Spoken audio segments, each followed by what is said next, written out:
आजकाल प्रत्येकाचं आयुष्य धकाधकीचं झालंय. म्हणजे सकाळी उठण्यापासून तर संध्याकाळपर्यंत स्ट्रेस, फास्ट फूड खाण्यामध्ये प्रत्येकाचं फास्ट फूड येतच आहे. धावपळ खूप झाली. त्याच्यामुळे शरीरावर म्हणजे प्रत्येकाच्या आरोग्यावर लक्ष देण्यासाठी कुणालाच वेळ नाहीये. त्यावर आता सध्या चालू आहे उन्हाळा.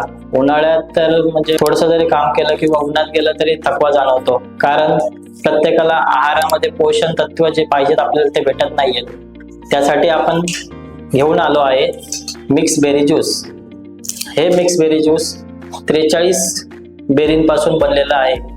यापासून थकवा तर दूर होतोच, पण तसेच इतर अनेक आजार म्हणजे कोलेस्ट्रॉल झालं, तुमचं शुगर झालं, तसेच एनिमिया म्हणजे ब्लड कमी होतं, शरीरातलं विकनेस जाणवतं. डेली रुटीन मध्ये याचं असणं खूप गरजेचं आहे आत्ताच्या परिस्थितीत. आपल्याला जर हे हवं असेल तर आपण आम्हाला डायरेक्ट कॉन्टॅक्ट करू शकता किंवा खाली दिलेल्या नंबरवर कॉन्टॅक्ट करू शकता. धन्यवाद.